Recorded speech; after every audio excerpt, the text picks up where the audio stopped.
আপনাদের সাথে আমি শেয়ার করব ইলিশ পোলাও। এভরিডেজ কুকিং এর সকলকে স্বাগত। চলুন তাহলে ইলিশ পোলাও বানানো যাক। প্রথমে আমি 4 পিস মাছের জন্য 4 চামচ দই নিয়েছি, আর দইটাকে খুব ভালো করে ফাটিয়ে নিয়েছি। তারপরে কাঁচা লঙ্কা, আদা বাটা, পেঁয়াজ বাটা আমি 3 চামচ মতন দিয়ে দিলাম। তারপর দিয়ে দেবো স্বাদ মতন লবণ, আর জিরের গুঁড়োটা একটু অল্প দিতে হবে, আর ধনের গুঁড়োটা একটু বেশি দিতে হবে। তো অল্প জিরের গুঁড়ো আর একটু বেশি করে ধনের গুঁড়ো দিয়েছি, কাশ্মীরি লাল লঙ্কার গুঁড়ো কিছুটা দিয়েছি। দিয়ে ব্যাটারটাকে ভালো করে মসৃণ করে মিশিয়ে নিতে হবে, যেন একটুও দানা দানা না থাকে। তারপরে এই ব্যাটারটার মধ্যে আমি কিছুটা সাদা তেল মিশিয়ে নেব। তাতে কি হবে, ইলিশ মাছটা যখন ম্যারিনেট করে রাখবো, মাছটা খুব সুন্দর হবে। এবার তেলটা দিয়ে ভালো করে মিশিয়ে নেওয়ার পর আমি মাছের পিসগুলো এক এক করে দিয়ে দেবো এর মধ্যে। দিয়ে মশলাটা ভালো করে মাছের পিঠ ও পিঠ মিশিয়ে রেখে দেবো 10 থেকে 20 মিনিটের জন্য। 10 থেকে 20 মিনিটের জন্য রাখলেই যথেষ্ট। আর অন্যদিকে আমি এর জন্য কিছুটা পেঁয়াজ বেরেস্তা দরকার, বেরেস্তা করার জন্য আমি পেঁয়াজ ভেজে নিলাম। আর হ্যাঁ, বেরেস্তা ভাজার সময় আমি কিন্তু এর মধ্যে হালকা লবণ দিয়েছিলাম। অন্যদিকে মাছের ম্যারিনেট হয়ে গেল। এবার কড়াইয়ের মধ্যে পুরো মাছটা ঢেলে দেবো। ঢেলে দিয়ে চামচের সাহায্যে মাছগুলোকে সমান সমান করে বসিয়ে নেবো। দেখতেই পাচ্ছেন আমি কিভাবে বসাচ্ছি। এবার এটাকে ঢেকে লো ফ্লেমে রেখে দেবো।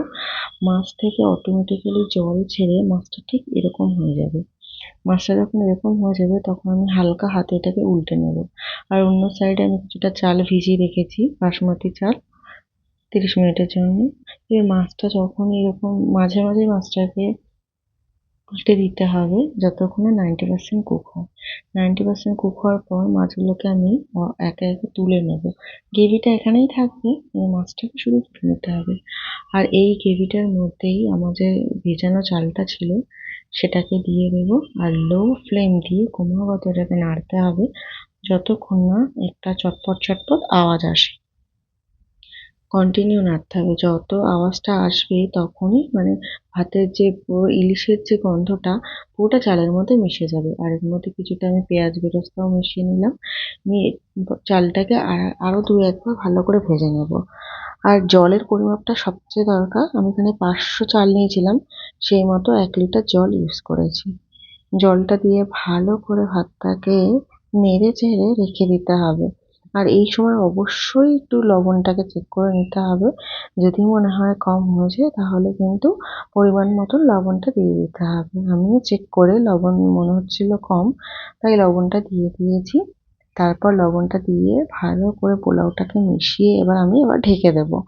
এটাকে ঢেকে ঢেকেই সেদ্ধ করতে হবে। আর ঢেকে প্রায় 10 মিনিট মতন আমি এটাকে ফুটিয়েছি। 10 মিনিট পর আবারও ঢাকনা খুলে আমি আরেকবার নাড়িয়ে দেবো। নাড়িয়ে দেওয়ার পর ভালো করে আমি আবারও ঢেকে দেবো। ঢেকে দিয়ে আর 5 মিনিট মতন ফোটালেই রাইসটা প্রায় 90% মতন কুক হয়ে যাবে। 5 মিনিট মতন ফোটানোর পর এই অবস্থায় এসছে রাইসটা। এবার আমি যে ইলিশগুলো তুলে রেখেছিলাম সেগুলো এক এক করে দিয়ে দেবো। আর হ্যাঁ, ইলিশ দেওয়ার পর ইলিশটা খুব আলতো হাতে দিতে হবে যাতে ভেঙে না যায়। আর ইলিশের উপরে বাদবাকি পেঁয়াজ বেরেস্তাটা আমি দিয়ে দিয়েছি। আর ঘিয়ের ভিডিও তুলতে আমি ভুলে গেছিলাম, আমি কিন্তু পেঁয়াজ বেরেস্তা দেওয়ার পর ঘিও দিয়েছিলাম। দেওয়ার পর এটাকে আমি আবার ঢেকে দিয়েছি। ঢেকে দেওয়ার পর প্রায় 2 মিনিট মতন এটাকে লো ফ্লেমে কুক করতে হবে। লো ফ্লেমে কুক করতে হবে 2 মিনিট মতন। কেন কি চালটাও 90% কুক হওয়া, আর মাছটাও তাই। তো এই জন্য 2 মিনিট মতন কুক করলেই হবে। তারপর আমি 5 মিনিট গ্যাসটা বন্ধ করে 5 মিনিট দমে বসিয়ে রাখবো। ব্যাস, তাহলেই আমাদের রেডি ইলিশ পোলাও। এবার গরম গরম পরিবেশন করলেই যথেষ্ট। দেখেই বুঝতে পারছেন হয়তো কতটা ঝরঝরে হয়েছে রাইসটা। তো আপনারাও চাইলে একবার বাড়িতে এরকম ঝরঝরে ইলিশ পোলাও বানাবেন। আর ভালো লাগলে অবশ্যই শেয়ার করবেন। ধন্যবাদ।